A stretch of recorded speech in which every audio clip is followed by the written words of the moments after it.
자, 이번 시간 이제 드디어 조선입니다. 그렇죠? 우리가 이제 방대한 양의 고대사를 끝내고 그리고 이제 또 방대하죠. 역시 역사는 다 방대해요.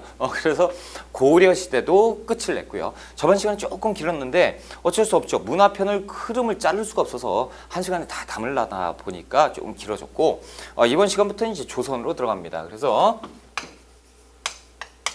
조선 전기죠. 그래서 우리가 이제 일단 수업 들어가기 전에 하나 알려드릴 것은 조선 전기와 후기로 단원이 나눠져 있다는 거예요. 고려 같은 경우는 전기, 후기 구성하지 않고 그냥 고려편 해가지고 쭉 나갔는데 조선은 그럴 수가 없어요. 큰 차이가 하나 들어오는데 전쟁이 터져요. 그래서 임진왜란이 터지면서 임진왜란 전을 조선 전기, 임진왜란 후를 조선 후기라고 합니다. 그러면서 사회 변화가 또 생기는데 그것은 이제 후기편에 제가 자세히 설명을 드리겠지만 신분제가 변화합니다. 임진왜란 터진 다음에 이 이후에 납속책과 공명첩이 발급이 되면서 양반의 수가 급증하고요. 그러면서 이제 사회가 동요하기 시작하는데 그러면서 근대사로 넘어가게 되죠. 그런데 여기까지 가기 위해서는 이 상황을 알아야겠죠. 그래서 일단 조선 전기와 후기로 왜 나눴냐면 후기는 조금 혼란스러운 시기입니다. 그래서 조선 전기는 아무래도 나라가 개창이 됐죠. 그럼 고려가 개창이 됐을 때는 안정적으로 돌아간단 말이죠. 그래서 고려 전기는 조금 안정적이기 때문에 단원을 좀 잘라놨어요. 그래서 고려 전기, 후기로 구분을 하고 그리고 우리가 조선 아까 방금 제가 고려 전기 후기라고 했나요? 조선 전기, 조선 후기. 그래서 시작 조선 전기의 흐름부터 들어가겠습니다. 자, 페이지는 162쪽이고요. 근세 정치. 근세라고 하면 이제 조선 전기를 얘기합니다. 자, 세계 근세사. 그래서 동양의 근세. 중국은 명나라가 들어왔어요. 그래서 원명 교칙에서 명나라가 원나라를 몰아내고 중원에 패권을 장악했고 17세기에 가면 그 여진족이요. 후금이라는 나라, 금나라가 고려시대였잖아요. 여진족이 다시 성장해서 새로운 금나라를 만들어요. 그래서 전시대 금나라하고 구분하기 위해서 후금이라고 만들고 이 후금을 청이라고 이름을 고치면서 명나라를 몰아내고 청나라를 건국하게 되는 거예요. 자, 그 아래 보시면 일본이 나오죠. 일본은 15세기 전국시대 뭐 이렇게 되는데 일본은 14세기에 무로마치 막부입니다. 그래서 무로마치 막부는 막부라는 건 뭐냐면 우리도 막부가 있었어요. 그게 뭐예요? 무신정권. 무신정권 막부라고 부르거든요. 그러니까 일본에 무신정권이 있었으니 그것이 무로마치 막부. 그리고 15세기에 가면 그 전국시대. 그러니까 막부, 막 사무라이들이 막 싸우고 그것을 이제 통합하고 이제 그 도요토미 히데요시가 16세기 후반에 통일을 해요. 천하통일하고 그 다음에 우리나라를 쳐들어오게 되는 거죠. 그래서 그것이 임진왜란이고 거기까지 이제 우리가 공부를 해야 돼요. 자, 양가로 이번에 서양의 근세는 르네상스, 신앙로가 개척되고 뭐 이런 여러 가지 일들이 생겼다. 자, 우리가 이번에 조선의 건국을 한번 봅시다. 자, 양가로 1번에 자, 명나라가 천령위를 통보했어요. 그렇죠? 그래서 우리가 땅을 내놔라라고 했다라는 거죠. 그래서 천령 이북 땅을 얘기를 했고 그러다 보니까 우리 그 고려에서 우왕이 어떻게 했습니까? 요동을 정벌하게 하죠. 요동 정벌했는데 요동 정벌하다가 이제 요동을 정벌하러 갔다가 위화도에서 돌아옵니다. 그렇죠? 그래서 위화도에서 회군을 하고 실권을 장악했고 이성계가 그렇죠? 그러면서 이성계가 실권 장악한 사이에 그 신진사대부가 분열을 하죠. 그 우리가 개혁을 하자라는 개혁 방법에 의해서 급진파 4대부와 온건파 4대부로 자, 분열을 하게 되니 이게 신진사대부의 분열입니다. 그래서 그 아래에 보시면 그래요. 1번, 2번 조선의 건국 그리고 양과 1번의 건국 과정 거기에서 이제 계속 볼게요. 위화도 해군 그래서 신진사대부가 분열을 하고 결국에는 과정법을 시행하죠. 누구? 급진개혁파가 개혁파가 이겨서 신흥 무인 세력과 신진사대부가 손을 합해서 이들을 치고 어떻게 조선을 만들게 되는 것이죠. 자, 그리고 조선을 건국한 다음에 1392년에 건국하죠. 그리고 2년 뒤에 한양으로 갑니다. 그래서 무학대사가 전국을 돌아다니면서 여기 한양이 명당이다. 그래서 그렇구나. 그래서 가는 거예요. 그러니까 조선은 어디에서 개창했다? 개경에서 개창을 한 거예요. 그리고 개경에서 조선을 만들고 2년 뒤에 한양으로 옮기게 되는 거죠. 자, 신진사대부의 분열. 그래서 양거를 2번에 보면 온건기역파와 급진기역파가 나와요. 그렇죠? 그래서 급진파와 온건파는 그 아래에서 봅시다. 자, 주장을 보면 왕조 개창, 급진파는 뭐라고 했어요? 역성혁명을 주장을 했습니다. 역성혁명, 말 그대로 성을 바꾸자. 왕씨성에서 이씨성으로 바꿔버리자. 뭐예요? 그 온건파 혹은 권문세족이 봤을 땐 역모잖아요. 그렇죠? 역성혁명을 주장을 했고요. 온건기역파는 그게 아니다. 고려 안에서 개창을 해야 돼. 그 개혁을 해야 된다. 그렇죠? 왜 나라를 뭐 하려고 뒤집어 엎느냐라고 주장을 하게 되는 거고, 여기서부터 확연히 갈리게 되는 거죠. 그래서 이쪽은 이제 정도전, 이쪽은 고려의 중신 정몽주지요. 자, 이렇게 이제 갈리게 되고요. 자, 개혁을 주장합니다. 그래서 개혁은 토지 개혁이죠. 토지는 싹 다 전면적으로 해야 된다라고 뒤집어 엎자라고 얘기하고, 니들은 왜 이렇게 급해라고 하면서 안 된다. 이것은 전면적인 토지 개혁은 반대한다라고 얘기하는 것이 온건파 4대부지요. 자, 경제력은 역시 이제 중소지주잖아요. 그러니까 약하고, 이쪽은 이제 경제력이 아무래도 온건파다 보니까 조금 이제 연세도 있으시고 그러다 보니까 이제 경제력은 좀 강한 쪽. 하지만 이제 그 무력에서는 누가 강해요? 급진파가 강하죠. 왜요? 여기는 누가 있어요? 신흥 무인 세력들이 있단 말이죠. 신흥 무인과 급진사대부가 손을 잡았죠. 이성계, 그렇죠? 이쪽입니다. 그러니까 이쪽은 그 딱 확연히 차이가 확 나잖아요. 힘은 이쪽이 강하고 힘이 약하다. 경제력은 우세하고 경제력이 약하다. 이렇게 돼. 그러니까 없으니까 힘은 가졌고 뒤집어 엎자 이렇게 되는 거죠. 자, 불교는 특징입니다. 둘 다 비판해요. 그렇죠? 왜? 둘 다 누굽니까? 신진사대부죠. 신진사대부이기 때문에 불교 비판하는 건 당연한 것이고, 방법의 차이죠. 자, 그래서 이렇게 됐을 때 이성계가 고심에 빠집니다. 그렇죠? 왜 빠지죠? 이 정몽주를 얻어야 그래야 이제 소위 얘기하면 통합정부를 만들 수가 있거든요. 근데 이쪽이 반대를 하니까 동방이야기 좋은데요. 그렇죠? 그러니까 이제 정몽주의 그 마음을 얻기 위해서 여러 가지를 하는데 잘 안 돼요. 그러다가 이성계가 이제 그 말을 타고 하다가 낙마를 당해요. 그러니까 말 타고 떨어졌다라고 하면 그게 뭐 별거냐라고 하는데, 여러분들 그렇게 보셔야 돼요. 자동차 운전하죠. 운전하다가 한 60km 달리다가 문 열고 싹 뛰는 거랑 똑같은 거예요. 그러니까 엄청나죠. 그래서 이성계가 낙마하면서 정신을 잃어버리고 그 사경을 헤매는 그런 상황이 벌어져요. 그때 이제 정몽주가 그 문병을 갑니다. 문병을 갔을 때 이성계 다섯째 아들 방원이가요. 방원이가 여기에서 어르신 하면서 이제 맞게 되죠. 그래서 이 문병 왔다. 예, 알겠습니다. 그래서 문병 나왔을 때 어르신 저하고 좀 대화 좀 나누시죠 라고 얘기할 때 방원이가 얘기하죠. 이런들 어떠하리 저런들 어떠하리라고 하니 그것이 뭐예요? 하여가. 그렇죠? 하여가를 얘기합니다. 그러니까 정몽주가 아이고 이 어린 놈이 지금 나도 지금 떠보네 그러면서 얘기하죠. 이 몸이 죽고 100번 고쳐 죽어도 절대 안 된다라는 단심가를 얘기하죠. 이것이 또 시험에 나온 적이 있어요. 그러니까 우리 시험은 이런 것들이 나와요. 옛날 얘기가 아니란 말이죠. 옛날 얘기인데 시험과 관계된 얘기예요.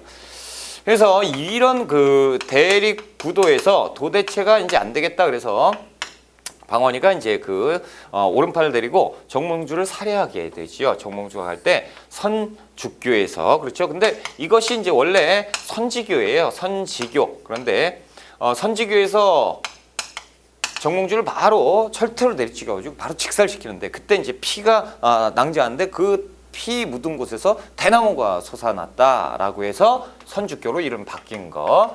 참 또 이게 진짜인지 아닌지는 제가 잘 모르겠는데 아무튼 이렇게 돼서 이제 선주교가 됐어요. 그리고 이 온건개혁파의 수장격인 정몽주가 살해되면서 힘을 잃게 되고, 그러면서 급진개혁파와 이성계가 힘을 합해서 나라를 세웠으니 그것이 보다 조선이다라는 거죠. 자, 그렇다면 우리가 조선 전기죠. 고려 전기도 마찬가지로 무엇을 봐야죠? 왕들의 업적을 봐야 됩니다. 그렇죠? 조선이라는 나라를 만들었습니다. 그럼 나라를 만들었으니까 여러 가지 정책을 하면서 조선을 기틀 다져야죠. 기틀 다지는 언제까지로 공부할까요? 성종 때까지죠. 그렇죠? 자, 조선 전기입니다. 태조 이성계가 등장을 합니다. 자, 드디어 태조가 왕위에 올랐습니다. 자, 자신의 측근 누구? 정도전을 오른팔로 놓고 이성계와 함께 힘을 길러서 태조가 됐지요. 자, 태조 동그라미 1번 제도 개편인데요. 한양으로 천도합니다. 그렇죠? 2년 뒤에 한양으로 천도하고요. 자, 그리고 도성, 궁궐, 종묘, 사직, 관아, 학교 이런 것들을 딱 닦아요. 그래서 이제 성곽도 쌓고 다 여러 가지를 하는 것이죠. 그래서 도읍의 기틀을 다졌다. 자, 그런데 동그라미 2번에 정도전의 개혁인데요. 자, 보세요. 이 정도전이 없었으면 이성계가 없는 거죠. 태조가 없는 거죠. 그렇죠? 왜냐하면 이 이성계는 조금 무인이잖아요. 그러다 보니까 좀 병법에는 능하지만 다른 정치적인 것은 정치가는 아니라는 말이죠. 그러니까 정치에 능했던 전도전의 머릿속에서 다 나와서 이들을 제거하고 왕으로 올라가게 되는 것이거든요.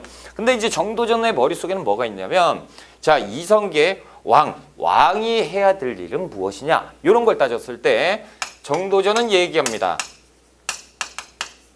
정도전의 호는 삼봉이죠. 그래서 정도전 외우셔야 돼요. 삼봉, 호가 엄청나게 시험 문제 잘 나옵니다. 삼봉 땡땡땡은 그래서 밑줄 쳐놓고 풀어라 이렇게 나오거든요. 정도전은 왕은 결정권만 있는 사람이고 재상 중심의 정치를 펼쳐야 된다라고 얘기하는 사람이에요. 재상이라고 하면 이해하기가 힘드시죠? 영의정, 좌의정, 우의정이 있어요. 이 삼정승을 재상이라고 부릅니다. 그러니까 이들이 정치를 다 하고, 그리고 이들이 회의에서 정치를 해서 몇 개를 가지고 왕한테 얘기를 하면 왕이 결정을 하는 결정권자 역할이고, 정치는 실질적으로 재상들이 다 하는 것이다. 이렇게 되거든요. 그러니까 이성계는 맨 처음에 왕이 돼서 야, 네가 다 해. 라고 이렇게 돼버리죠. 삐져가지고. 그런데 이제 예 알겠습니다. 그래가지고 이제 정치를 하게 되는 거예요. 그러다 보니까 이성계의 아들들은 정도전을 짜증나는 거죠. 어떻게 허수아비 왕이 돼버렸잖아요. 그렇죠? 힘이 제일 센데. 그러면서 이제 갈등 구도로 가게 되는 거예요. 그래서 태조 왕건하면, 고려시대 태조 왕건은 왕건이 직접 모든 걸 다 했다면, 태조 이성계 때는 정도전이 다 했다라고 보시면 됩니다. 도성의 계획도 정도전이 다 세웁니다. 그래서 흥인지문 뭐 이렇게 해서 문 4대문, 도성의 4대문도 다 정도전이 머릿속에서 나온 거고, 그리고 또 경복궁이라는 이름도 정도전이 졌고요. 경복궁의 근정전, 본궁, 조선의 본궁이 경복궁이죠. 그리고 그 본궁 근정전도 정도전. 그러니까 모든 것이 다 정도전의 머릿속에서 굴러가게 되는 것이 이성계입니다. 그러니까 이성계 하면 그냥 정도전 이퀄 하시면 돼요. 예전에 성종 때 최승로의 유교 정치, 최승로 이퀄 성종 이렇게 외웠잖아요. 그러면 똑같이 외우시면 됩니다. 자, 정도전의 개혁, 조석 경국정과 경제문감, 요것은 이제 법전입니다. 그래서 법전도 만들어야죠. 그래서 조선의 이제 근간을 형성을 하게 되는 거예요. 이 법에 의해서 움직인다라는 거죠. 내가 만들었지만 나도 이 법에 의해서 움직여야 된다라고 얘기를 하는 것이죠. 그래서 조선 경국전, 경제문감 저술했고, 그리고 맨 끝에 재상 중심의 정치, 그렇죠? 그리고 불교 비판, 불시자편도 얘기했습니다. 왜? 불교 엄청 싫어하잖아요. 그렇죠? 게다가 급진파인데요. 불교 싸그리 없애자라는 쪽이고. 자, 이렇게 이제 이념적으로 확립하는데, 그 아래에 보시면 양과로 이번에 정종이 나오죠. 이것은 이제 태조 때 일어나는 것이 뭐냐면 왕자의 난입니다. 왕자의 난. 이것을 또 조금 아실 필요가 있다는 거죠. 태조의 가계도를 좀 보자면요. 한씨 부인이 있어요. 한씨 부인이 이제 정실 부인이고, 태조의 이제 어떻게 보면 첩인데, 그렇죠? 강씨 부인이 있습니다. 강씨 부인이 있고, 한씨 부인과의 사이에서 6명의 아들이 있어요. 그래서 방우, 방과, 방의, 방간, 방원, 방연, 이렇게 이제 그 6명의 아들이 있고요. 그리고 이제 그 강씨 부인과의 자식 사이에서도 자식이 있는데 번이와 방석이가 있습니다. 이렇게 그래서 8명의 아들이 있는데요.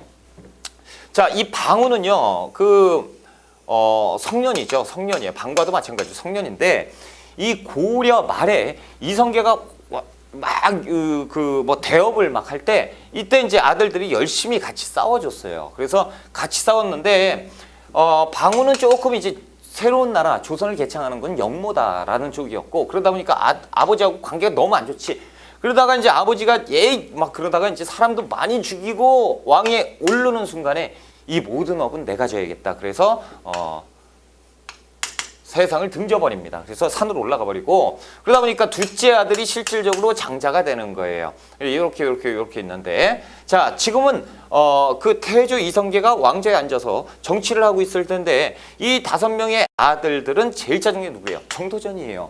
왜? 정도전이 이 방원이가 이제 고려 말에 정도전은 굉장히 뛰어났잖아요. 그렇죠? 뛰어난 훌륭한 신진 4대부였지만 그 이제 조선에 와서는 좀 틀렸지만 신진 4대부였는데, 이때 이제 태조 이성계가 우리 아들 중에서 괜찮은 사람 뽑아가지고 네가 좀 교육 좀 해봐. 알겠습니다 형님. 뭐 이렇게 되는 거죠. 그래서 개인적으로 이제 형 동생 했던 사이고, 여기에서 이제 방원이가 굉장히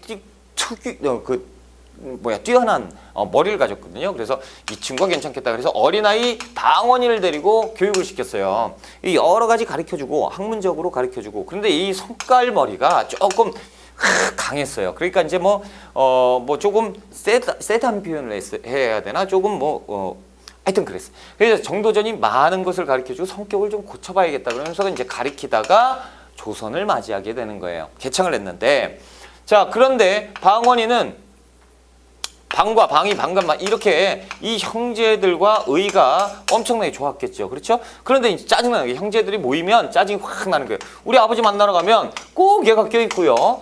그리고 정도전이 같은 경우는 자기가 왕인 양 정치를 하고 있어요. 아버지는요, 그냥 세워라 내워라. 아버지가 너무 불쌍하죠.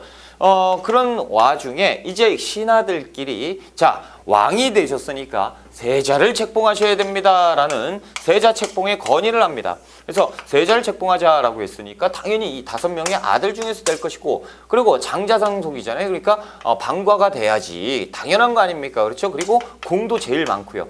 그러니까 이렇게 생각을 하고 있고, 당연히 방과가 되겠거니. 그랬더니 어이없게도 이 애기 방석이한테 왕좌를 물려주겠다고 이런 결정을 내려버려요. 그도 그럴 것이요. 자, 보세요. 한씨 부인은 1391년에 세상을 떠요.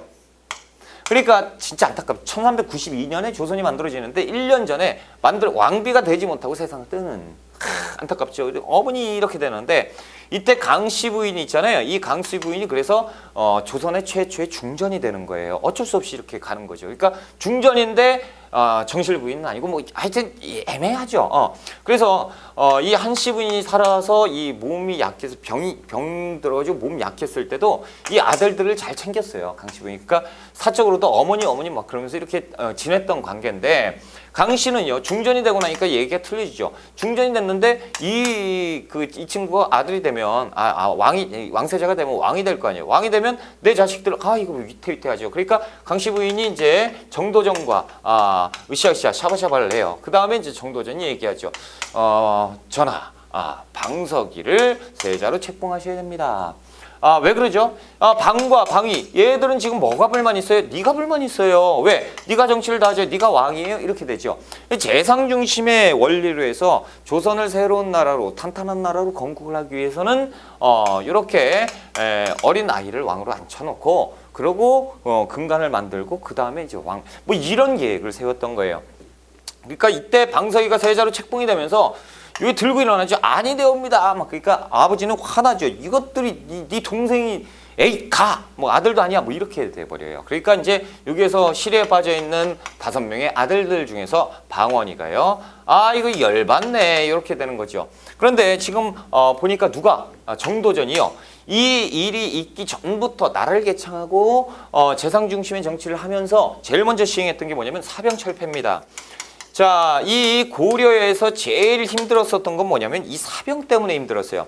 사병의 대표적인 게 이 삼별초잖아요. 삼별초의 항쟁 보세요. 관군이 들이닥쳐서 진압을 할 정도예요. 사병이 그렇게 어마어마한 군대를 보유하고 있었단 말이죠. 그러니까 이때 권문세족끼리 싸웠다, 고려 말에. 그랬다면 완전 전쟁터가 되는 거예요. 그러니까 이런 문제가 있기 때문에 정도전은 이 사병을 없애고 이 모든 군대는 누가? 왕이 가져야 된다는 거죠. 그럼 실질적으로 왕이 자기니까 자기가 갖겠다는 얘기고, 그리고 여기에서 식겁하는 거죠. 왜? 이들은 왕자잖아요. 왕자들이 사병이 얼마나 많겠습니까? 근데 지금 사병을 뺏겠다? 그러면 우리 아버지의 힘도 뺏고 우리의 힘도 뺏겠다? 저 이상한 놈이네. 게다가 세자까지 네 마음대로 해? 이거를 우리 중에 아무나 차라리 방여인을 하든가 그런 말이 덜하지. 근데 이거 배다른 동생 확 이렇게 되는 거죠.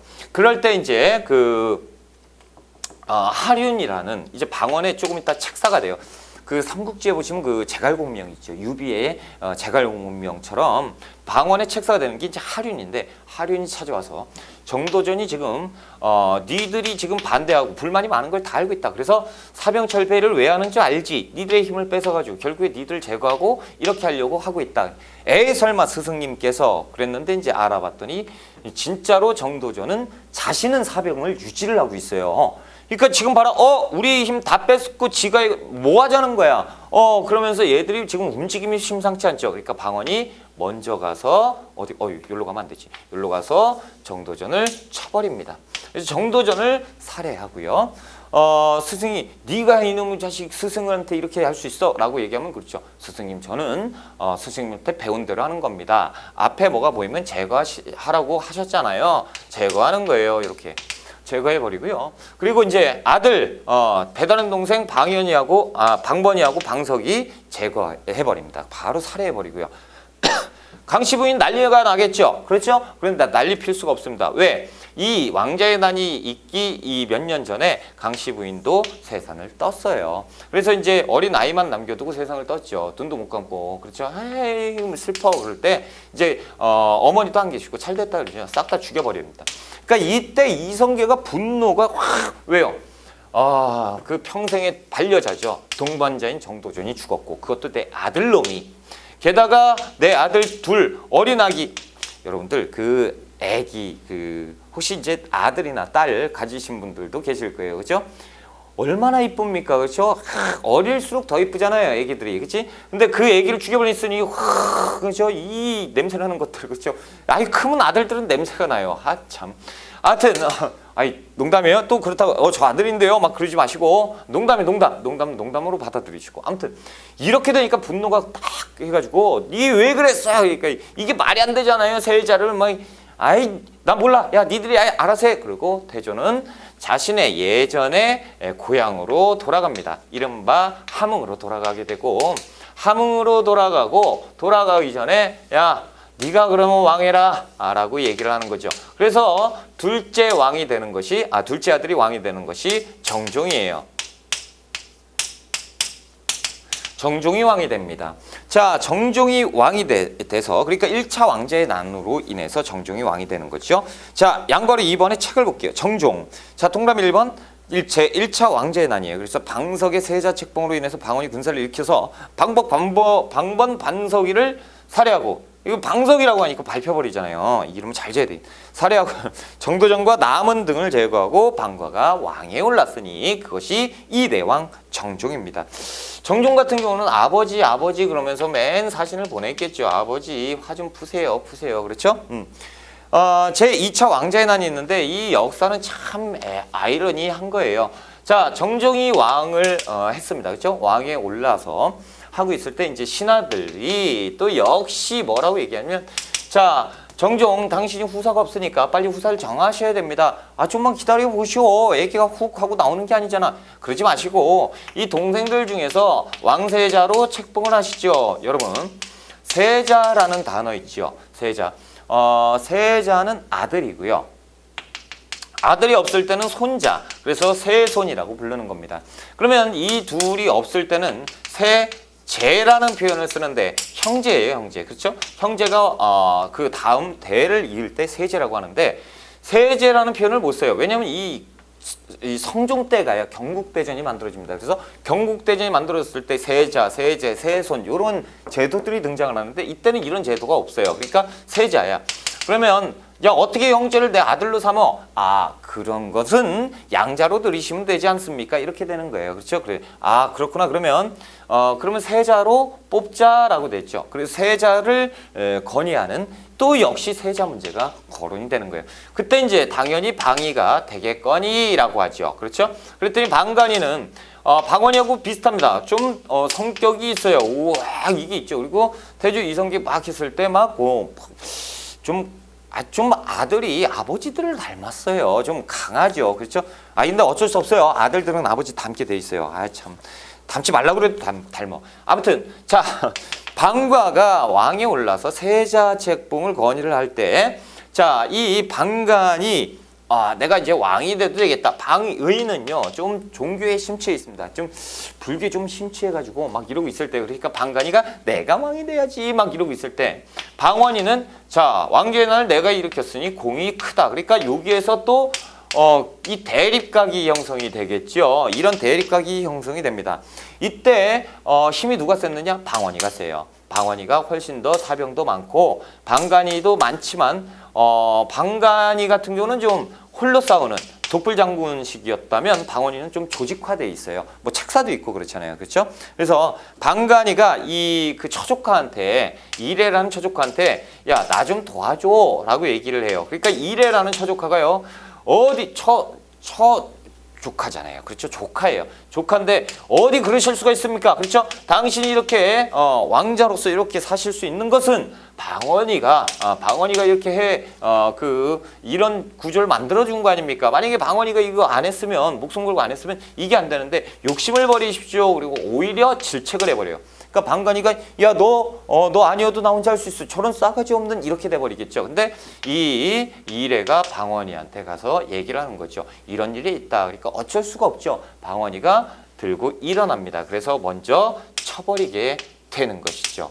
이게 또 안타깝게도 이게 2차 왕자의 난입니다. 그러면서 야 너까지 왜 그래 방언아 그냥 다음번에 네가 그냥 왕을 해 라고 해서 왕위를 물려주니 양위하는 거죠. 요것이 이제 세자로 책봉을 하고 그 다음에 바로 너 너무 살벌해서 안 돼서 네가 왕해 라고 해서 올라간 왕이 태종 이방원입니다.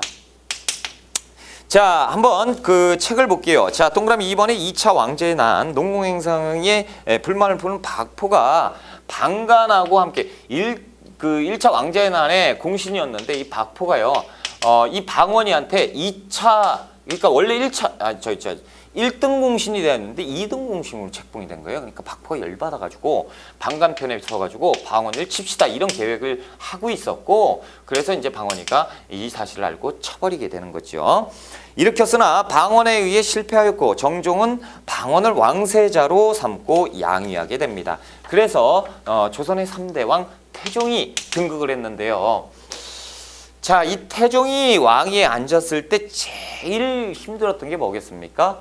왕으로 인정을 못 받아요. 왜? 상왕이죠? 태상왕이에요. 태상왕이 살아계십니다. 아버지가 살아계신데 아버지는 사람도 아니라 그러고 내 눈에 흙이 들어갈 때까지 네가 왕이 되는 꼴은 안 보겠다 그러면서 고향으로 가셨어요. 그러니까 이제 그 전국에 내가 왕이 됐다. 뭐 왕이 그 즉위식이라든가 이런 뭐 답이 안 나오잖아요. 그렇죠? 그러니까 아버지에게 인정을 받기 위해서 함흥에 사신을 보냅니다. 근데 이 사신들을 다 죽여버리죠. 어디 네가 왜 죽어? 그러죠. 저희 왕께서 누가 왕인데 죽이고. 그래서 함흥차사라는 말이 여기에서 나오죠. 그렇죠? 그래서 함흥으로 보낸 사신이 연락이 없다. 그러니까 두문분출하고 연락이 안 된다. 너 왜 이렇게 함흥차사야? 여기에서 유래된 거예요. 그래서 이때 태종이 계속 보냈는데 이제 안 되니까 태조의 일단 친하게 지냈던 이제 친구분을 이제 보내요. 그때는 이제 죽이지는 못하고 그러면서 이제 벌레를 빗대서 봐라. 벌레도 자기 자식은 보호하지 않느냐. 하물며 아무리 잘못했어도 네 아들인데 용서를 해줘라. 그러면서 그때 이제 마음을 돌리게 돼서 다시 궁으로 돌아오게 되고 아들과 아버지가 이제 이렇게 되는 거죠. 아버지 죄송해요. 그래, 야 지난 일을 잊고 열심히 한번 해봐라. 그리고 궁에서 여생을 마감하는 이성계입니다. 자, 이제 양거로 3번에 이제 태종인데요. 태종에 대해서는 시험 문제 엄청 많이 나옵니다. 왜 그러냐면 우리 그 고려 시대 태조 왕건이 있었고 그리고 해종, 정종이 있었죠. 왕건이 땅에 떨어졌죠. 똑같죠. 왕건이 땅에 떨어졌죠. 그리고 나서 그 다음에 광종이 나와서 미친 듯이 왕권강을 하죠. 피로써 태종은 그냥 이 절차 자체가 무서운 왕이죠. 그래서 태종이 왕이 되니 이제부터 태종은 뭐 하겠습니까? 당연히 미친 듯이 왕권을 강화시켜야겠죠. 지금 왕자의 난 이런 일들이 많았기 때문에 정치적으로 불안해요. 그럼 민심이 사나워지죠. 그러니까 정치적인 안정을 이룩하는 것이 먼저예요. 그렇죠? 태조 그리고 정종 그리고 태종 이방원이 왕이 됐습니다. 태종이 왕이 됐을 때 왕권이 약했을까요? 일단 무섭죠. 피를 내 가지고 자신의 형제들을 다 쳐내고 왕이 됐어요. 그 배다른 동생은 죽였잖아요. 근데 배가 같은 친형들은 죽이지 못하고 유배 보내고 끝이 나는 거예요. 신하들이 절대 살려두면 안 된다라고 얘기하지만 그럼 네 형제도 죽여 막 그러면서 이제 반발하니까 아무 말도 못했다. 그래서 유배 보내고 이제 끝내는 거죠. 자, 태종 동그라미 1번에 왕권 강화입니다. 도평 의사사를 없애고, 이것은 원래 정종 때 도평 의사사를 없애요. 정종 때 예전에 이제 그 고려 말에 도평 의사사가 있지. 도병마사, 도평 의사사. 이것이 이때까지 와요. 근데 정종 때 세자로 있었던 그 태조 이방원이가 정종 때 이 도평 의사사를 폐지하고 의정부를 만들어요. 그 다음에 이제 태종이 되는 거예요. 자, 태종 도평 의사사를 없앴다. 그리고 의정부를 설치하죠. 그래서 의정부를 설치하는데 의정부를 무시합니다. 의정부를 무시하고 육조 직계제를 시행해요. 이게 무엇이냐? 조금 이따가 설명을 드릴 것이고요. 그리고 사간원을 독립시키는데 이 사간원은 간쟁을 하는 거죠. 사간원을 독립시켜 간쟁을 하는 거예요. 따지는 거죠. 왕권을 견제하는 거죠. 왕이 힘쓰면 그러시면 아니 됩니다. 이렇게 하는 건데 이것을 독립시켜서 보세요. 왕이 있죠. 신하를 견제하니까 사간원이 이쪽에 있어요. 왕 이렇게. 그런데 이것을 독립시켜서 왕 밑에다가 이렇게 놔서 넌 내 직속 기구야 라고 하면 누구로 가요? 신하들을 견제하는 이 힘이 있는 사간원이 돼버리잖아요. 그렇죠? 왕권 강화입니다. 이상해요. 사간원은 왕권 견제 기구인데 왕권 강화로 돼버렸죠. 태종이 그렇게 했습니다. 자, 사원전은 몰수하고요. 왜냐면 사원이 뭡니까? 절이죠. 거기 뭐야? 그래 다 몰수해버리고 사병을 철폐합니다. 웃기죠. 자신이 사병 철폐 때문에 그 왕제의 난을 일으켰는데 자신이 왕이 되자마자 사병 없애. 모든 군권은 내 거야 라고 하면서 군대를 다 뺏어요. 그 이유는 사병의 무서움을 자기가 누구보다 더 잘 알잖아요. 그렇죠? 자기가 뺏길 뻔했잖아요. 그러면 아무것도 아닌 거거든. 그럼 다시 얘기해서 내가 왕이 됐을 때 쟤들 거 뺏어오면 힘이 없죠. 이렇게 돼서 병권을 장악하고, 자, 양전사업, 토지측량사업도 시행을 합니다. 자, 동그라미 2번에 그 밑에 육조직계제 의정부 서사제 그 밑에 보시면 사회문화제도를 정비하는데 호패법을 실시해요. 호패법. 자, 호패법인데요. 자, 그 아래 호패법 자료를 볼게요. 자, 호패는 조선시대 사람들이 차고 다닌 것으로, 자, 이게 뭐냐면요. 호패는 이렇게 생긴 거예요. 이렇게 구멍 빵 뚫어가지고 여기 끈을 묶어서 허리춤에 이렇게 딱 차고 다니는 건데, 일종의 주민증이에요. 주민등록증. 그렇죠? 그래서 우리 신분증이 있는데 이때는 신분증이 없잖아요. 그러니까 여기에서 이름, 길동이, 홍길동, 사는 곳, 어디, 주소지, 나이, 몇 살, 그리고 나서 사진이 없으니까 얼굴 생김새, 몸의 크기, 뭐 이런 것들을 막 적어요. 그래서 이렇게 적어 놓은 것. 그러면 신분이 이제 확인이 되죠. 이것이 이제 호패법인데 이것을 양반에서 노비까지 차게 합니다. 최하층 천민 단위인 노비까지 차게 하는데 그러면 이렇게 볼 수가 있죠. 그리고 성인 남성만 차게 해요. 그래서 16세에서 60세까지 양반에서 노비까지 남성만 차게 합니다. 그러니까 여성의 호패를 찰 수는 없고요. 그리고 노비임에도 불구하고 주인이 가져가는 게 아니고 노비가 직접 수령해서 차고 다녀야 되고요. 그리고 나는 왕족이야. 왕이 내 동생이니까 이딴 거 필요 없어. 안 돼요. 그들도 양반입니다. 그러니까 다 차야 되는 것. 이게 호패법인데 이것이 어떻게 왕권 강화책이 되느냐라는 거죠. 자, 일단 국가재정 확보책도 있고 왕권 강화책도 있는데, 자, 도성이 있습니다. 도성이 있고, 자, 도성의 입구에 포졸들이 서 있어요. 포졸들이 서 있는데 영화에서 보시면 그러죠. 여기에서 이제 포졸들이 있어가지고 뭔가 검사를 하고 보낸단 말이에요. 그렇죠? 함부로 들일 수가 없어요. 왕이 사는 데니까요. 그렇죠? 그래서 함부로 자격이 들어올 수도 있잖아요. 그러니까 안 돼요. 자, 들어올 때 신분증 검사합니다. 호패를 검사하는 거야. 자, 호패 내놔봐. 라고 했는데 딱 내놨는데 이거 함흥 사람인데 왜 여기 왔어? 이상한 놈이네? 빼는 거죠. 그리고 알아보니까 어떻게 그쪽에서 사고를 친 놈이에요. 그렇죠? 사고를 친 놈. 그래가지고 여기서 도망 오다 딱 잡힌 거죠. 혹은 세금 내기 싫어가지고 도망 오네요. 그래서 다시 잡아가지고 돌려보내는 거죠.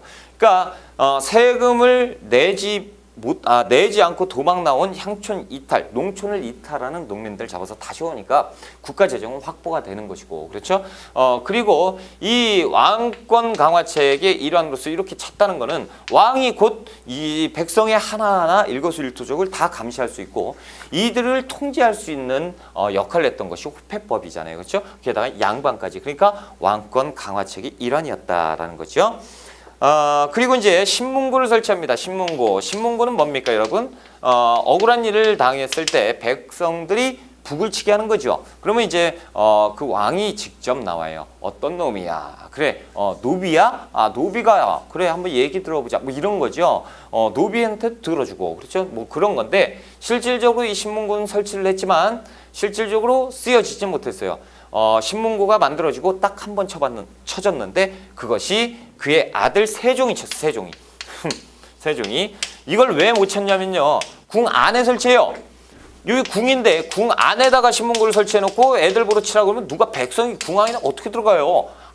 못 치지 말란 얘기지. 그러니까 그냥 뭐라고 해야죠? 티내는 거죠. 나 니들 위해서 정치를 하고 있어. 이 티내는 건데 뭐 계속 안 쳐졌던 게 세종이 세자 시절에 가가지고 막 치고 있어요. 아버지 정치 잘못됐는데요. 뭐 이렇게 따졌던 세종. 아무튼 신문고를 설치했다. 억울한 노비를 해방시켰고요. 서울차대법이 있어요. 서울차대법. 그래서 서를 차별하는 겁니다. 자, 여기에서 이제 요거 설명을 설부터 드릴게요.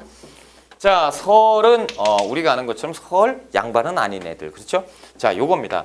양반의 아버지, 아버지가 양반이에요. 그런데 어머니가요, 농민이에요. 자, 그 자식은 뭡니까? 이상하죠. 그러면 그래, 양민이니까 됐고, 그러면 천민이었으면 어머니가 노비예요. 그러면 이는요? 죽겠네. 그쵸? 왜 죽겠어요? 자, 양반하고 사이에서 아들이 태어나면요, 뭐예요? 양반이죠.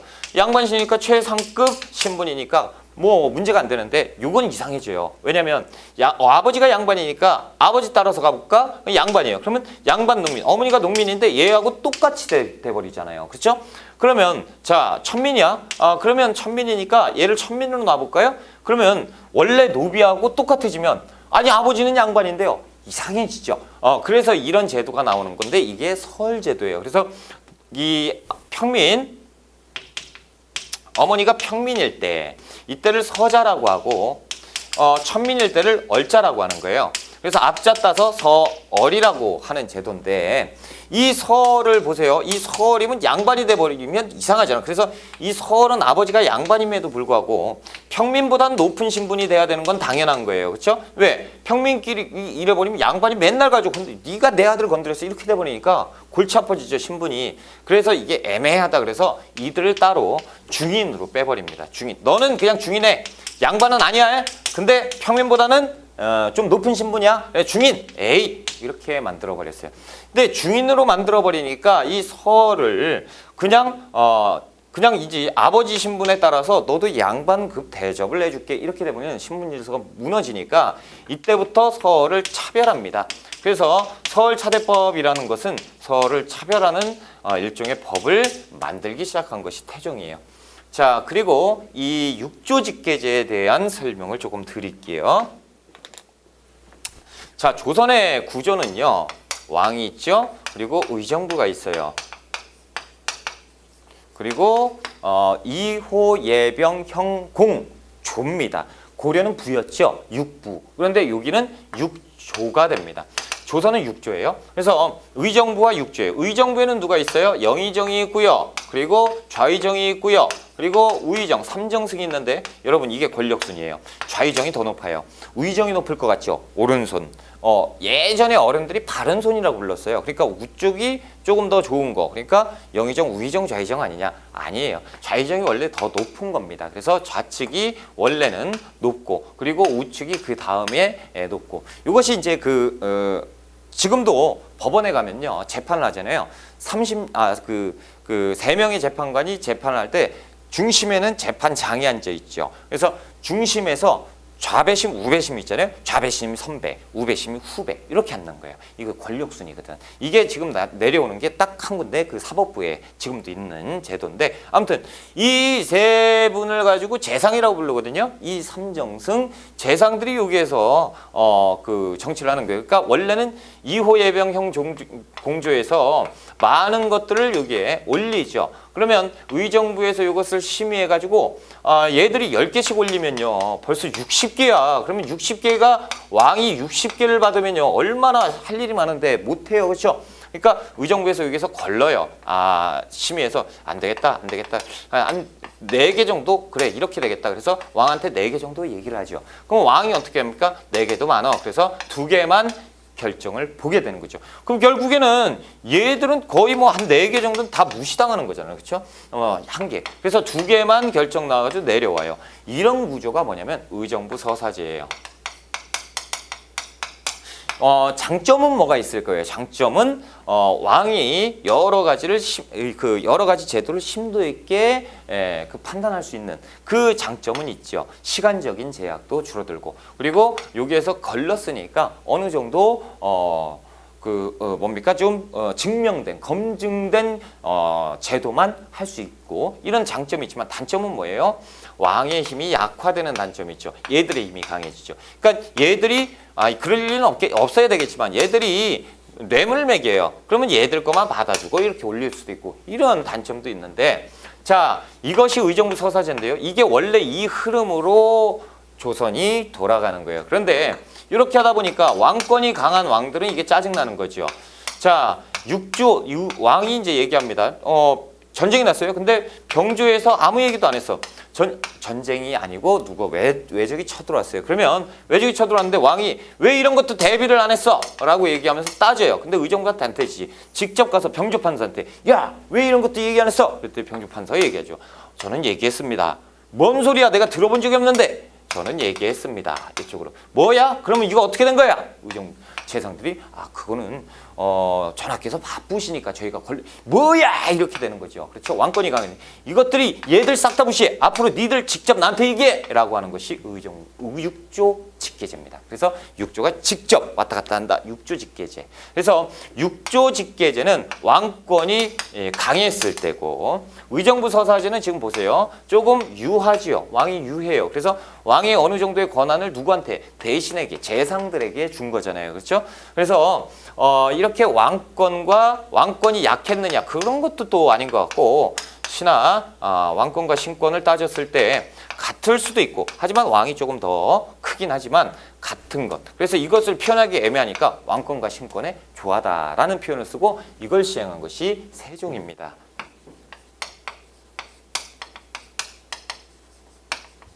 아버지는 너무 살벌했어. 그러다 보니까 신하들이 힘을 못 쓰잖아. 이렇게 되면서 이것이 이제 세종 때. 대신 이제 세종 때는 인사권하고 군권은 직접 행사하고요. 이 이외의 것은 니들이 품위해서 나한테 올려 이렇게 되는 거죠. 그래서 육조직계제와 의정부 서사제 왕권 강화가 아닌 것 이렇게 이제 보셔야 돼요. 됐습니다. 자, 양과로 4번에 이제 세종이 나오는데, 자, 태종의 아들이 이제 셋이 있죠. 그래서 세자책봉을 했는데, 효령이 있고, 충령이 있는데, 이 세자가 완전히 공부 안 하고 막 계속 소위 말하는 꼴통짓을 하는 거죠. 그래서 공부는 안 하고요. 세자 교육 안 받으려고 하고,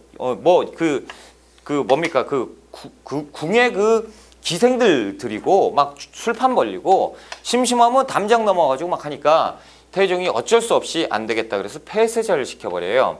그러면 이제 둘째, 셋째가 있는데 둘째가 이제 내가 이제 왕이 돼야지라고 얘기하니까 폐세자 된 형이 와서 야, 너 아니야. 충령이 왕이 될 거야. 아버지가 그 생각을 하고 있어. 그래서 내가 일부러 이렇게 깽판 친 거야 라고 얘기를 하는 거죠. 그래서 효령은 원래 이제 불교에 좀 심취해 있고 그랬어요. 그래가지고 이제 나중에 출가를 해요. 출가해서 스님이 돼요. 스님이 되고 그래서 이제 충령한테 왕위를 물려주게 되니 이 충령이 세종입니다. 그래서 원래는 세종이 왕이 될 수 없는 사람인데 이런 과정으로 왕이 됐다라는 거죠. 세종은 엄청난 책벌레였어요. 그렇죠? 그래서 책을 열심히 봐가지고 눈이 멀고 그렇죠? 실예로 왕자 시절에 세종은 세자를 몇 개월 못해요. 그냥 세자 책봉 딱 하고 그 다음에 왕 시켜버리거든요. 그러니까 왕자 시절에 책을 맨 보니까 이 걱정이 되는 거예요. 저 아들놈이 저거 눈이 잘 안 보이려고 저거 어떻게 안 되겠다. 야 저기 가가지고 쟤네 집에 있는 거 책 다 회수해 와. 그래가지고 책을 다 압수해요.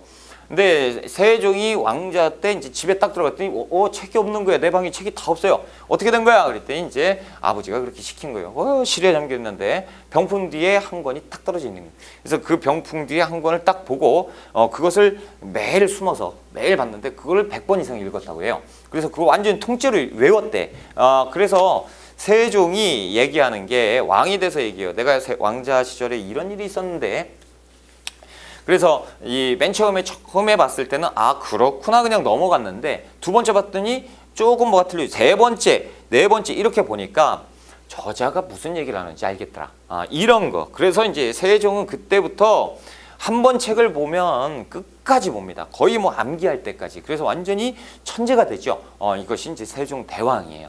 그래서 세종은 그렇게 공부에 능했고 그리고 또 자신이 모든 걸 다 알 정도로 굉장히 똑똑했어요. 전문가였는데 그런데도 분업을 합니다. 그래서 능력 좋은 인재를 뽑아서 딱 봐서 이제 얘기해 보면 알죠. 저는 뭘 잘할 줄 아는데요. 그래요? 그러시오? 그러면 요건 어떻게 생각하시오? 놀래버리죠. 그거는 지금 왕을 능멸하고 말이야 막 이렇게 되는 거예요. 왜냐하면 완전 전문가예요. 그러니까 막 무관을 임명할 때도 병법서를 다 독파해요. 그러니까 무관들이 그 왕을 아련한다 그러면 공부를 미친 듯이 해가지고 가야 돼. 안 그러면 혼나요. 그러니까 이렇게 됐어요. 그러니까 세종은 자신이 다 할 수 있음에도 불구하고 시간을 아끼기 위해서 인재를 뽑았어요. 그러니까 완전히 세종 때는 재상에 대신들이 다 공부하고 매일 밤새서 공부하고 왕한테 그냥 막 들켜버리잖아요. 그러니까 이제 공부를 열심히 했다라는 거죠. 자, 왕은 세종은 왕이 되죠. 되자마자 뭐 하냐면 집현전을 만듭니다. 집현전. 현명한 학자들을 모았다라는 얘기죠. 그래서 머리 좋은 학자들, 뛰어난 능력을 가진 그런 인재들을 다 등용을 해서 집현전에 몰아놓고 공부를 시켜요. 이 집현전에 엄청난 특혜를 줘요. 엄청난 특혜를 주고 막 이렇게 했었다. 그리고 의정부 서사제를 시행합니다. 재상합의제죠. 그래서 의정부 서사제 시행하고요. 왕 인사권과 군사권은 왕이 직접 행사하고 자, 동그라미 2번에 유교정치가 있는데요. 국가의 행사를 유교식으로 거행합니다. 그래서 국가행사, 주작 아래에도 시행을 장려를 하고요. 그리고 왕도 정치를 추구해요. 그래서 유교적인 민문사상, 백성이 곧 하늘이다 라고 백성을 섬겼던 왕이 또 세종대왕이에요. 대단하죠. 그리고 조금 이따 이제 경제편에서 공부를 하겠지만 나 세종 왜 이렇게 할 얘기가 많아. 경제편에서도 하겠지만 농사직설 이런 것도 이제 세종이 편찬을 하잖아요. 직접 하는 거예요. 직접 하는데 그 궁궐 뒤에다가요 밭을 만들어 놓고 논을 만들어 놓고 자기가 농사를 지어요. 농사를 져보고 그걸 다 추려가지고 이렇게 한 다음에 그 다음에 수년 수십 년에 걸쳐가지고 다 정리한 다음에 책을 썼어요. 그런 다음에 내가 해봤으니까 이대로 하면 맞다. 시행착오를 얼마나 많이 했겠어요, 그렇죠? 그런데 그렇게 다 정리해서 철두철미했던 왕이 세종대왕이었다. 그리고 세금 걷는 것도 참 진짜 세종대왕은 할 말이 너무 많. 세금 걷는 것도요. 그냥 막 일편적으로 단순하게 이렇게 해서 결정. 자, 세금 내 이게 아니었어요. 총 20여 년의 장기전에 이렇게 장기적으로 걸쳐가지고 대신들하고 매일매일 회의를 하고 결정을 보고 또 그걸 번복하고 또 번복하고 막 그래요. 그래서 그 도심 그러니까 서울에 최초로 여론조사를 했던 왕이에요. 세종이. 그래서 17만 명 대상으로 여론조사를 합니다. 그때는 뭐 전화 AR 이게 없잖아요. 그러니까 집집마다 뛰어다니면서 관리들이 체크하고 여론 물어보고 그래서 하나하나 다 그 평범한 그 농민들 최하층 농민까지 다 조사해와라라고 해가지고 세종이 그걸 보고 찬반 관리 백성들이 싫어하는구나. 다시 그럼 다 엎어요. 그러니까 그때 당시 재상들 그 대신들은 얼마나 짜증나겠어. 막 연구해가지고 냈는데 그렇죠? 수년에 걸쳐가지고 연구해서 냈는데 엎어 싹. 야 처음부터 다시 해. 백지화 시켜버리고. 우리 후손들이 들었을 때는 참 진짜 대왕이지만 당시에 살았었던 그 대신들의 입장에서 보면 짜증났던. 자, 하여튼 자 동그라미에서 한번 볼게요. 민생 안정책입니다. 토지 비옥도와 풍요에 따른 조세 부과 기준을 만들어서 전분 6등법을 만들고요. 전분 6등법 그리고 연분 9등법을 만들어요. 이것은 제가 아까 방금 말씀드린 건데 엄청 중요하거든요. 이것은 경제편에서 제가 자세하게 말씀을 드릴게요. 자, 기타 4군 6진을 개척합니다. 대마도 정보라고요. 국민정음 창제, 후추기, 안부 일구, 자경루, 간이, 혼천이, 그리고 아학도 정비하고 사고의 정비, 농사직설, 의방유치, 뭐 향약집사 엄청나죠. 제가 아마 기회가 되면요, 이것을 따로 뭐 정리를 해가지고 카페에 뭐 자료실이라든가 아니면 강의를 하나 따로 찍어가지고 또 세종에 대해서 또 설명을 좀 드리고 싶어요. 이거 엄청 많은데 대단하신 분들. 근데 이제 우리는 시험을 봐야 되니까 시험에 관한 얘기만 합시다. 자, 세종이 세상을 떴는데요. 단종이 이제 왕위에 오르죠. 자, 세종에게도 아들이 있습니다. 그렇죠? 그래서 아들이 있는데, 자, 첫 번째 이제 단종이 있고요. 그리고 둘째가 이제 그 수양대군이 있어요. 수양대군이 있고, 그리고 셋째가 안평대군이 있는데, 자, 이 세종도 역시 아들들이 문제야. 저기 단종은요, 조금 그 세종하고 닮았어요. 문종. 이거 왜 단종이야?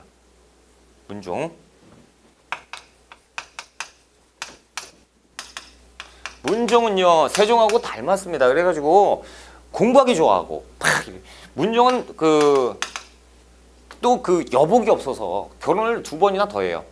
아무튼 참 이것도 얘기할 게 너무 많은데 아무튼 문종이 이제 병약해요. 그래서 병 들어가지고 몸집 크고 막 그래가지고 병들 이거 걱정인데 이 수양대군이요. 수양대군이 그 세종의 그 둘째 아들인데.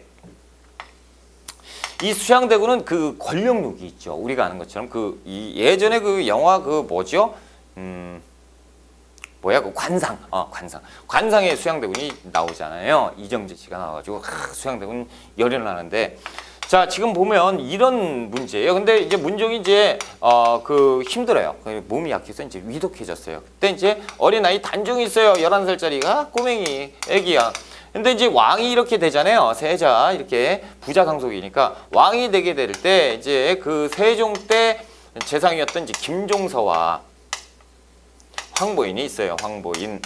황보시고 이름이 인입니다. 그래서 김종서와 황보인이 있는데 이 재상이 그대로 가요. 그래서 문종이 내가 이제 눈을 못 감겠다. 아들이 걱정된다. 내 동생이 아들을 어떻게 할지 모른다. 그러니까 당신들이 조금 우리 아들 좀 보살펴 주세요라고 하고 세상을 뜨지요. 이제 문종이 그 세상을 떴습니다. 그래서 승하했다라는 소식이 알려지자 이 그 왕족들이 몰려오겠죠. 궁으로 몰려오는데 궁문이 굳게 닫혀 있어요. 그래가지고 문 열어라 막 그러는데 이제 김종서가 나오죠. 문을 딱 열고 대신들은 들으시오. 선왕께서 유지를 남기셨소. 그러니까 탁 숙여가지고 이제 들어야죠. 그런데 거기에 내용이 뭐냐면 자, 이 왕족은 앞으로 궁에 출입을 금한다라는 거예요. 정치 참여 금한다라는 얘기를 하고 승하하셨습니다. 그리고 문 닫고 해요. 실질적으로 문종의 그 장례를 왕족이 못해요. 그러니까 이제 수양대군 우와 하겠죠. 그렇죠? 이런 갈등이 있었고 단종 때 또 황표정사라는 것이 있어요. 황표정사. 이게 뭐냐면 그 김종서와 황보인 정치를 다 하는 겁니다. 그러니까 단종이 어리니까요. 이 그 인사권을 행사하는데 이게 이제 추천. 그러니까 이제 몇 명 후보자들이 나오잖아요. 이걸 올려요. 황보인이 영의정, 김종서가 좌의정인데 올려요. 그러니까 단종이 얘기합니다. 아니 이거를 뭐 어쩌란 말이에요. 내가 이게 누군지 알아요. 막 알려주세요. 내가 아버지가요. 모르면 당신한테 물어보라고 그랬어요. 그러니까 이제 재상들이 얘기하죠. 이 양반이 낫습니다. 아 그래요? 그러면 예 하세요. 이렇게 되는 거예요. 그러니까 이제 앞으로는 또 이래 모르니까 이제 노란 딱지를 붙여오세요. 아래다가 이렇게 되는. 그러면 단종이 이걸 딱 받고 여기에서 붓으로 딱 체크하면 끝나는 거예요. 이게 황폐정세예요. 이러다 보니까 한명회나 이런 그 수양대군의 측근이 대군께서 일어나셔야겠습니다 라고 얘기를 하죠. 그러면서 일어나서 이 김종서와 황보인을 싹 다 제거해버리죠. 이것이 그 유명한 계유정난이에요. 계유정난. 그래서 계유정난을 참여해서 싹 다 죽여버리고 실질적으로 영의정, 좌의정, 우의정 이런 것들을 다 없애버리는 거예요. 자기가 다 해버립니다. 그리고 단종을 폐위시키는 게 아니고 이 상태에서 저는 숙부님 무서워요. 저는 전하를 보필할 겁니다. 끝까지 이렇게 됐는데 결국에는 2년 만에 단종이 그냥 삼촌이 하세요 라고 해가지고 선의해버리죠. 그래서 왕을 물려주고 드디어 되는 왕이 누굽니까? 세조입니다. 세조. 자, 세조 한번 볼게요. 그러면 지금 세조 같은 경우도 역시 권력을 찬탈했다라는 오명에서 벗어나기 힘들지요. 자, 세조 왕권 강화를 해야 돼요. 자, 첫 번째 왕권 강화 육조직계제로 복귀합니다. 말이 많으면 안 되는 거예요. 집현전 이것도 다 없애버려요. 왜? 말이 많잖아요. 똑똑하면 안 돼요. 왜? 조선은 무슨 국가예요? 유교 국가예요. 유교, 충효, 예, 효, 예 다 무시했잖아요. 누가? 세조가. 근데 이들이 똑똑한 사람들이 왕의 왕도 정치를 얘기하는 사람들이 유교를 거슬리는 왕을 인정을 못 하겠죠. 그러니까 막 따지니까 다 없애버려요. 말하는 거 다 없애버려요. 육조직계제를 복귀하고요. 집현전 폐지하고요. 경연이 뭐냐면 왕과 토론의 장이에요. 근데 이것도 싹 다 없애버리고. 자, 그리고 또 종친을 등용해요. 어떤 놈이 종친을 등용을 나는 우리 삼촌들, 숙부들 다 등용할 거야. 그러면서 이제 등용시켜버리고. 자, 동그라미 2번에 이제 단종 복위 운동인데 단종이 살아있다 보니까 세조가 왕위를 찬탈했다. 그러니까 불쌍한 단종을 왕으로 복위시켜야 된다라는 움직임이 생겨요. 그때 이제 우리가 흔히 알고 있는 사육신과 생육신이 여기에 등장하는 거예요. 세조가 이걸 잡고 야 니들 나를 왕으로 왜 인정 못하는 거야? 라고 얘기했는데 나리는 그 자리에 앉아 계시면 안 됩니다. 나리 내가 왕인데 죽여! 사육신. 그렇죠? 이렇게 되는 거. 그러면서 이제 이때 단종을 유배 보내고요. 유배 간 단종에게 사약을 하사하는 거죠. 그래서 사사한다? 아니에요. 사약을 딱 보냈을 때 단종이 이것들이 지금 내가 그래도 상황이야. 기다려. 그래서 의관은 정지하고 나올 거야. 그래서 방에 들어갑니다. 방에 들어가지고 문 잠궈놓고 문고리에 목을 메고 자살을 하는 양반이 단종이에요. 자, 그리고 동그라미 3번에 정치적 안정의 노력. 그래서 경국대전을 편찬해요. 경국대전. 드디어 조선의 대법전이 나오기 시작합니다. 그래서 세조가 왕권을 강화하기 위해서 국가가 탄탄해야 된다. 그래서 경국대전을 편찬하기 시작한다 라는 시작입니다. 근데 완성을 하는 건 세조가 아니고 조금 있다가 성종 때 완성을 하게 되는 것이에요. 자, 그리고 이제 경제 안정을 위해서 현직 관료에게 지급하는 직전법인데 직전법은 우리가 경제편에서 다시 공부를 할 거고요. 보법도 나중에 또 설명을 드릴 겁니다. 이렇게만 알고 계시면 되고요. 우리가 성종에 대해서는 시간 관계상 우리가 조금만 쉬었다가 성종 들어가겠습니다.